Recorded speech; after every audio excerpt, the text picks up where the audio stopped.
उपासिकाओं,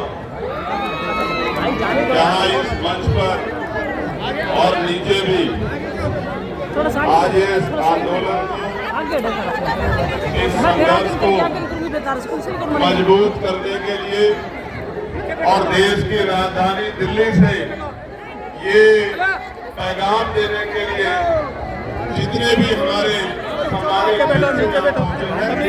अरे मीडिया वाला साइड में रहो, लोगों को नहीं दिखता है, साइड में रहो, साइड में रहो सभी, चलो नीचे बैठो, प्रबुद्ध भारत करता हूँ, सभी नीचे बैठो,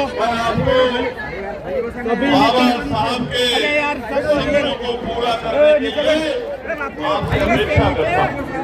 प्यारे साथियों, जिस वजह से आज हम लोग दिल्ली में इकट्ठा हुए, भैया साइड में आ जाओ, महाबोधि विहार मुक्त करना है, ऐसे नहीं होगा, महाबोधि विहार मोबाइल से मुक्त नहीं होगा। अरे भैया साइड में आ जाओ, अरे ये पहली बार हो पाया है कि देश की राजधानी में BT एक्ट को 1949 खत्म करके दिक्कत हो तो बता रहा भाई, सबको सोचा जाए, इसकी आवाज उठ रही, मैं आपको बधाई देता हूँ।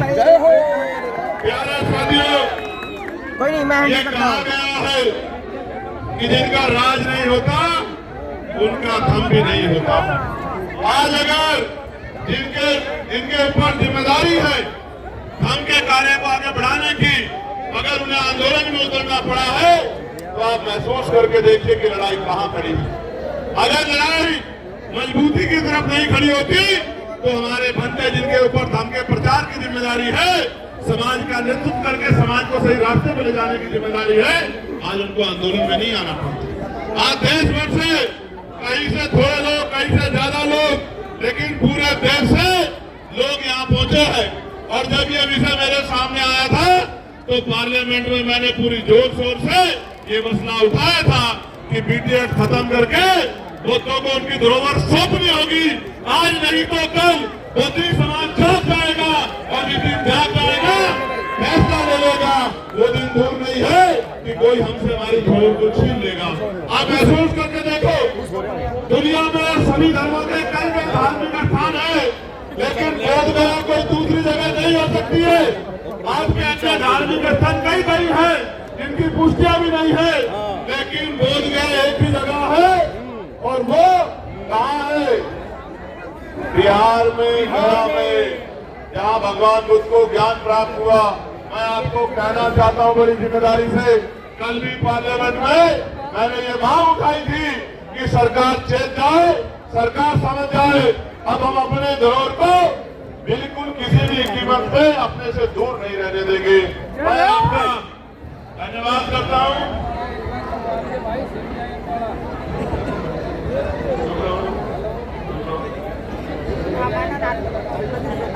मैं आपका धन्यवाद करता हूं और आपसे अपेक्षा करता हूं कि एक दिन में कोई क्रांति कामयाब नहीं होती है, उसके लिए प्रयास करने पड़ते हैं, लगातार प्रयास करने पड़ते हैं। हमारे महापुरुषों ने लंबे समय संघर्ष किया, उसकी वजह से संविधान में हमें एक अधिकार मिले।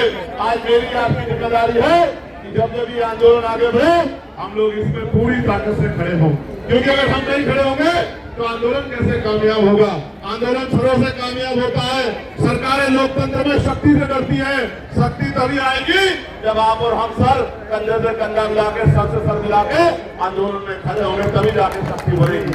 मैं तो जब भी आप आवाज लगाओगे, जहाँ भी महाबोधि विहार को मुक्त कराने का आंदोलन होगा, मैं बिना बुलाए, बिना निमंत्रण के आपके साथ खड़ा मिलूंगा। मैं आपको विश्वास दिलाता हूं। चाहे हमें लाख विवाद हो, लाख विरोध हो, लेकिन जब जब ये लड़ाई परवान की तरफ है तो आप उम्मीद मत करना कि आपको इन्विटेशन आएगा, निमंत्रण आएगा। आप जाना और जाके आंदोलन को मजबूत करना। और हम कोशिश करेंगे कि अपनी शक्ति से, अपनी इस आंदोलन की शक्ति से इस सरकार को झुकाने का काम करें। बिहार की सरकार ने वादा किया था कि चुनाव के बाद वो BT एक्ट पर विचार करेगी। अगर बात आगे नहीं बढ़ी, हमारी मांग नहीं सुनी गई, तो इस बार कूच बिहार में होगी और बिहार में भी एक मजबूत आंदोलन होगा और सरकार को विवश किया जाएगा कि वो महाबोधि बुद्ध विहार को मुक्त करे, हमारी धरोहर को हमें सौंपे और निर्धारित करे कि स्टेट पुणे कोई ऐसा कब्जा ना हो। देश में तमाम धार्मिक स्थलों पर जहां जहां इस तरह के अवैध कब्जे हैं, कोर्ट भी उनमें डिसीजन देता है। लेकिन बड़े दुख के साथ कहना पड़ेगा कि सरकार की गलत कमजोर पैरवी की वजह से आज भी सुप्रीम कोर्ट ने हमारे विषय का संज्ञान नहीं लिया। लेकिन हमें उम्मीद है आज नहीं तो कल न्याय मिलेगा, और न्याय सरकार से भी मिलेगा और न्यायपालिका से मिलेगा। आप डटे रहिए, एकजुट रहिए, मजबूत रहिए और हाथ से हाथ मिलाकर कैसे मुट्ठी बंद कीजिए सब लोग। मुट्ठी बंद कीजिए। बाबा दिलदार हमारा है, बाबा दिलदार हमारा है। बाबा दिलदार को अवैध कब्जे से मुक्त करो, मुक्त करो। आई देता हूँ पुणे, और ऐसे ही आप डटे रहिए। जय भीम, जय भारत, नमो बुद्धाय, जय मंडल, जय जोहार। आप सबके लिए मंगल कामनाएं। महाकारण तथागत गौतम बुद्ध के निगम प्राप्त बन गई। जय भीम, जय भारत। धन्यवाद। हमारे बीच में केंद्रीय मंत्री आदरणीय रामदास आठवले साहब उपस्थित है, वे आपको भी संबोधित करेंगे।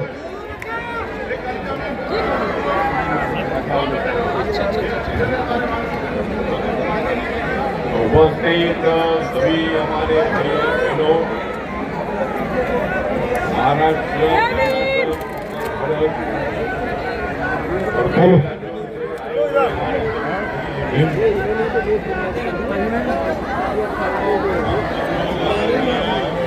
भाई जमीन भाई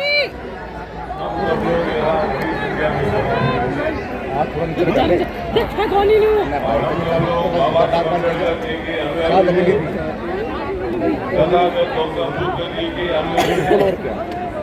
हम सब बौद्ध धर्म के लोग इस देश के बिहार सरकार के तरफ मांग करने के लिए आए हैं। 1949 में जो कानून है, इस कानून में अमेंडमेंट करने की जिम्मेदारी बिहार सरकार की है, और हमारा बौद्ध समाज शांति से आंदोलन करने हमारा बौद्ध देश को शांति के लिए हमेशा प्रयत्न करते रहे हैं, और बाबा साहब अम्बेडकर जी ने हमें बहुत शपथ दी है। हम सब लोग इतना ही मांग करते हैं